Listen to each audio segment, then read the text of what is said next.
kok ketoprak. Nah, kuwi kelawanane para sepuh kaya ngono kuwi tur arang-arang metu. Ha iya didudah wong iki mutiara kependhem. Timbangane ngetokke ula tampar mbak ya kena hak cipta. Ha iya. Ha iya, wis dilepas kan. Wis tak bakne arit tak ndingi. Monggo Bu Kesi, ya. Mijil ora.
Tembang menika ugi kulaturaken dumateng para pepunden saking Kedung Banteng ingkang kala sonten wau kepareng manggi dumateng kula Bapak Haji Karsono. Sukamaju kepareng ngemutake sok tanggal 20 April sowan ana ing Dung Banteng. Wah, cocok iki. Jare kono iki papan pelanyan, saiki wis ora. Yen nganti kono sik dadi papane wong wadon nakal, mesti yogaku angel golek-golekane. Mesti tak celuki yang gimik kok. Kagem panjak-panjak, kulaturi leren anggenipun maksiat. Nah, niku. Iya. Dung Banteng.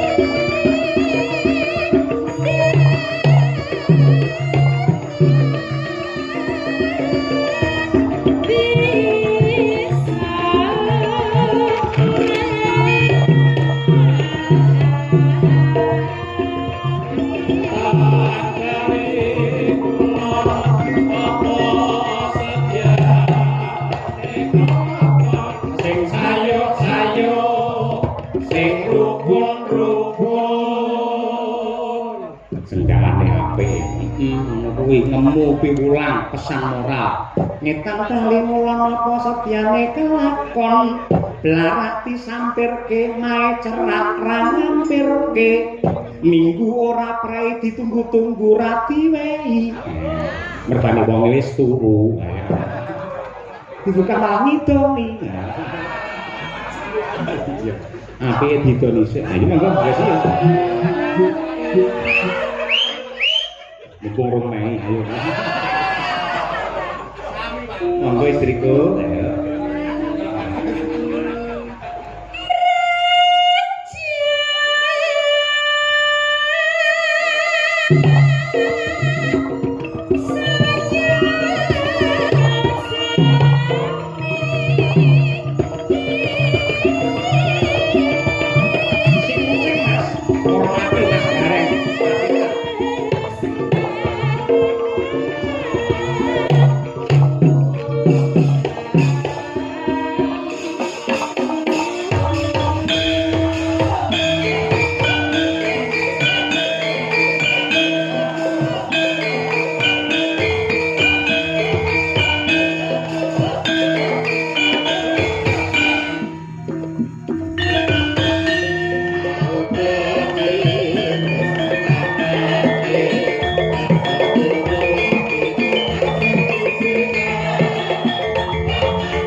Tidak sesesek ini lah.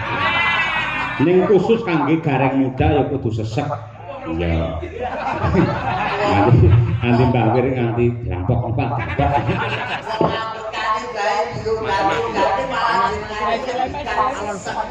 Pokok sesek niku ki asma. Pokok jadian juga kon kanggo asma niku napa nggih betul Mas Karyo? Mboten perkara asma, niku tempo. Irama. Angel napa? Tegese kuwi iki lho. Ketukan ngene lho. Iki tak santai. Lah cepet ya tek tek tek tek ngono kuwi. Oh, irama. Irama. Iki ruhone pambitan. Nggih. Sedulur wonten ing Laladan Polorejo mriki Mas Cahyo. Awit menika mboten duga mana saestu awit sedulur Polorejo mrika ngiras pantes iki bersih desa, ngiras pantes nglumpukne warga masyarakat ugi para kepala desa sak kecamatan Babatan. Nggih. Mungguing bersih desa sing ditindakne setiap tahun sing dalange ora tau kecer nggih Mas Cahyo Kuntabi. Nggih. Niku katresnanipun Kyai Polorejo ngoten niku. Mila mumpung jenengan wenten disekseni karo Kyai kabeh, mbuh wis ping 4 apa ping 5 aku lali. Engko yen ping 5 taun ngarep mboten sah dipun bayar penuh, cukup 50% saja. Niku pun kecara nyata mboten namung panjenengan Mas. Ora rampung lek kula omong. Oh, derek. 50% itu tegese 50% DP, 50% pelunasan. Kok omong ngono. Wong ngendikane jenengan rene ora usah dibayar, sing penting turane kena ditukakne sepeda motor. Iya. Saiki kok buat barang ora dibayar ora apa-apa. Nggih. Mergo mau wis lunas. Lah lek kula mboten kemrungsu, mang dibayar ya kono, saiki dibayar ya kono kula pun ikhlas, Mas. Wah, elok tegese jenengan iku berdharma ora golek materi nggih. Sesasi kepungkur wis dilunasi. Oh, lah. Lah dadine kalek nyaur igo-igo. Mula raimu tak sareng bucek kok kene. 750 tok, Mas. Alhamdulillah barokahullah. Nggih. Lek mboten lantaran kados mekaten nderekne panjenengan Mas Cahyo, Nggih. kula nggih mboten samar menika saged menika nggih ngeten iki sabet jagung paribasane kumpul dulur wonten ing Laladan Polorejo Mas. Leres, nggih. Namung ndedonga muga-muga sak cekapipun bersih desa, Nggih. sedaya masyarakat wonten ing Laladan Polorejo manggih kawilujengan kebagas warasan selamat donya kelawan akhirat. Amin. Ingkang baken mugi-mugi sing tani ya tandirane ya melimpah ruah. Bebas dari hama. Nggih ingkang dados Mbah Lurah muga-muga pinaringan seger waras. Amin. Ingkang dados pejabat muga-muga nggih sedaya menika dipun ijabahi Gusti Kang Maha Agung kebak ingkang mulyan panjang yuswa. Amin. Amin. Jatenan nyambut gawe lek karo Mas Cahyo tenan. Wong nonton iki dukono dukene ora nek senggawe. Lah niki mergo katresnane Piyayi Polorejo. Kula niku nun sewu mayang tanpa ada peran serta para penonton sing sak lapangan penuh. Saya bukan apa-apa. Yang artinya yang melestarikan budaya wayang, budaya Indonesia bukan dalannya, namun seluruh penonton yang tercinta ini. Tepuk tangan Polorejo. Nggih tenan niki Mas nggih dititeni mawon wong tegese tenggene Polorejo, kanca-kanca desa lintune niki dereng ingkang wonten ingkang dereng napa bersih desa. Alhamdulillah Polorejo menika sepisan dalu menika Mas. Ngaten nggih. Murwakani menika wujuding bersih desa, muga-muga iso resik samubarange, resik penyakite, resik godha rencanane manggih kawilujengan kebagas warasan. Amin. Sampeyan ndongakne kaya pinter Mas Gareng. Nggih, wong pacak wis dilunasi sak wulan ngeten iki kula nggih rada encer, Mas. Ah iya. Ya. Ini tegese panitia tanggung jawab. Ana lho, bar wayangane panitia digoleki angel. Nate kula akhire mulih mbok Avanza, nate ngoten niku. Panjenengan Heeh. bar wayangan panitiane lunga mulih ora nek digoleki turu ora Nek tangi. ketemu ditelepon ra diangkat. Bareng jenengan solusine Avanzane sing duwe mah kula go mulih. alah sami kalih kula, Mas. Pripun? Aku mulih bar dagel jruk medhun goleki sing duwe omah ora nek. Sing duwe panitia ora nek, warga masyarakat ora nek. Langsung kula bablas nyamburi, Mas. Nyawa. Pitik jago tak jupuk. Oh, jenengan Avanza wong sakmene mbane aku ya pitik jago wae kan cukup to, Mas. Apa ya cucuk gareng kaya ngono. Lah ya jago ya cucuk to, Mas. Kok ya. Nggih, niki ngiras pates nggih niki napa nggih ngleluri budaya Jawa, Mas. Paribasane lek ngonceki barang sing ora bener kerto aji. Nggih. Bayar paribasane kan boten leres. Ingkang baken sedaya masyarakat Polorejo khususnya menika dukuh wonten ing tamanan mriki. Weh tenan sak RT 5 yuta. Lek 12 RT pinten yuta mawon, Mas. Iya bayangno kuwi pawa didekokne dawet jagung iso ngilangi. Lha wong mboten namung damel klangi lek niku. Wong nggih ngunekne speedboat mawon kiyat. Oke, alhamdulillah. Mas Gareng. Nggih wonten Gandeng ten pundi-pundi gareng niku identik dengan penjabaran alamat yang sedang wayangan. Gitu? Nggih, Iki leres. desane nopo? Niki desane Bumbu Rame, Mas. Apa bumbu rame? Lah Polo niku napa? Bumbu Lah nggih Rejo. rame. Lah nggih, niki tenggene Bumbu Rame niki nuwun sewu. Niki napa meneh Pak Dino Sugih, lurahe Pak Dino Sugih. Pak Haryanto. Lah hari niku. Dino Lah Anto. Sugih. Nah, Pak Haryanto ki dina sing sugih. Kula dina sing sugih dalu mriku didamel wayangan. Yalah. 2 periode, muga-muga masyarakate ayem tentrem, padha seneng, aja enek sing guntuk-guntukan, aja enek sing pliruk-plirukan, napa meneh jenenge jaman saiki jaman modern, Mas. Pokoke dolanan HP ya sak becik-becike. Nggih. Aja ngatek dolanan HP sing dingge ngeslot, sing dingge apa ku ora bener. Nggih. Lah iso ke dolanan HP iki ya dingge nilpuni tangga-tanggane.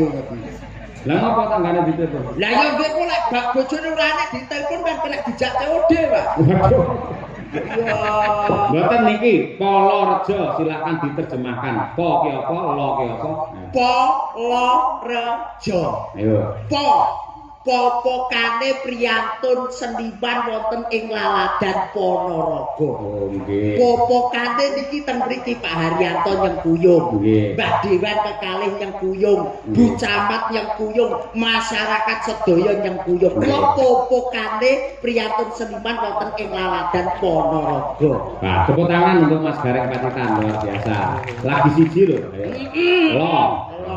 Lo iki tegese lomo samukawesipun mbok bilih mriku sedulur sedaya ngawontenaken tasyakuran ora munggur kerto aji ning banyu mili pasugatane. Nah, niku wah tenan Mas, soto teko. Rendang teko, sate teko, kopi teko, teh teko. Kok padang ini. Sampeyan ora ngerti, aku wis matur karo panitia, engko yen bar lingguhan lagi hadir di dalam itu. Wah, niku sakit cantut tali pondok, kadang-kadang sinoman lho Mas. Kuah bedo teko kurang tak pangan ya dundur neh. Dadi kula sepriti nggih klingsiren. Lah sampeyan kurang cepet le dalan. Lah jane tak cepet-cepetne wong lagi tak nagih wis dundur kok. Mosok tak guru kaya kirek. Iya. Kaya remen ing penggalih merga saged nimbali panjenengan ugi kanca madang karang. Ya. Terakhir Jo mengamengo sok beneh nambok ping 4 ping 10 undang dalang iki wae. Nggih. Iki Leres kalau Pak Lurah dipun paring dawuh tamarep bersih desa tetep wayangan kula. nggih. Dagelane nggih gareng. Nggih kan alhamdulillah. Ning gareng Semarang.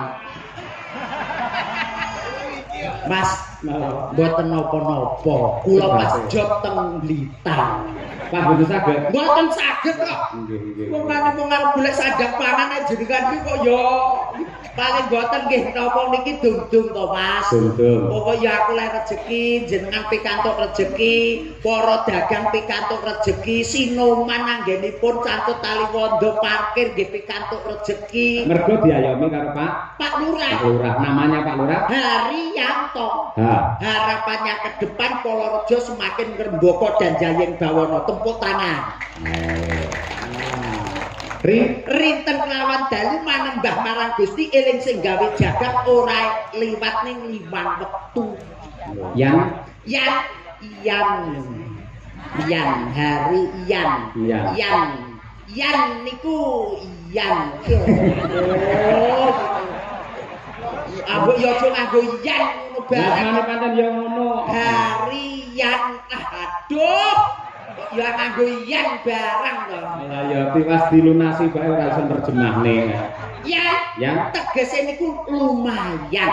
Nah, Arep tak nggih nyaur utang sok kliwon wis diwenehi dek sesasi kepungkur. sampean mau yang diutang. Alah wong jenenge apa meneh BRI mekar lho Mas. Wah, aku wis mata kaya kemrungsung. Terakhir Toto wigatining luar biasa dipun rengkuh dulur mriki menika 2 periode. Anggenipun dados Lurah atau kepala desa. Ke Aduh. Kakek kene kepenak keadilan untuk semua masyarakat Polorejo. Oh, tetep iso nadyan spontan jos gareng nggih. Pak panjenenganipun Bapak Haryanto menika lembah manak semanak tur aruan sopan santun ora bedake wong cilik lawan wong gedhe. Lamun to bengi iki ora munggah aku nyawer ketoke men Kowe balik rono neh. Lho wong pipipun wong jenengan kakek mawon kene mumet ndase. Lho nang ndi-ndi dalang karo garenge sing ngompani dalange sing nyemes garenge. Oh ya gareng sing kadang so nyemes aku bagian anu kok kudu cemes kok. Dinten menika mujudaken tasyakuran wayangan sedalu natas dalange Mas Cahyo Kuntadi. Saben wayah bersih desa ora lali dienekne kaya ngene. Kaya ngene. Ngeman to tangga teparo mergo yen bendina 55 yuta kuwi ora kepenak. Nih. Kak mriki.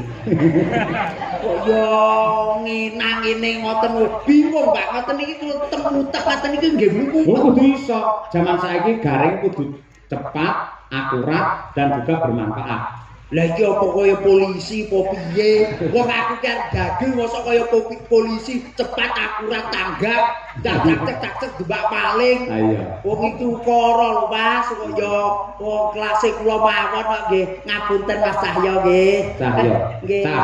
Cah nggih. Cah kuwi tegese bocah. Bocah sing linwih diukir jiwa ragane marang tiyang sepuh kekalih dadi bocah sing budaya ngerti marang tracila tata caraning Jawa. Jos terakhir yo. Iya kuwi wonge. Nggih. Masem-masem. Sip, kula golekne kanca Mas Gareng. Wonten. Ini ada bintang juga dari Ponorogo. Oh, nggih. Priyayi. Priyayi Kidul Pagi. Oh, apa jenenge? Lho, kene nengen apal aku. Kene nengen ki jurusan kono ning gone alun-alun. Terus? Lek rono ki nang Madiun. Lek ngulon ning kok ngalon aku ya apal. Ngendi wi? Dung Banteng. Oh, tanggal selawe Dung Banteng bener karo sampean to ya? Ah, nggih Mas. Nggih, kula pesen setunggal Mas nggih. Apa? Sing bingesane teko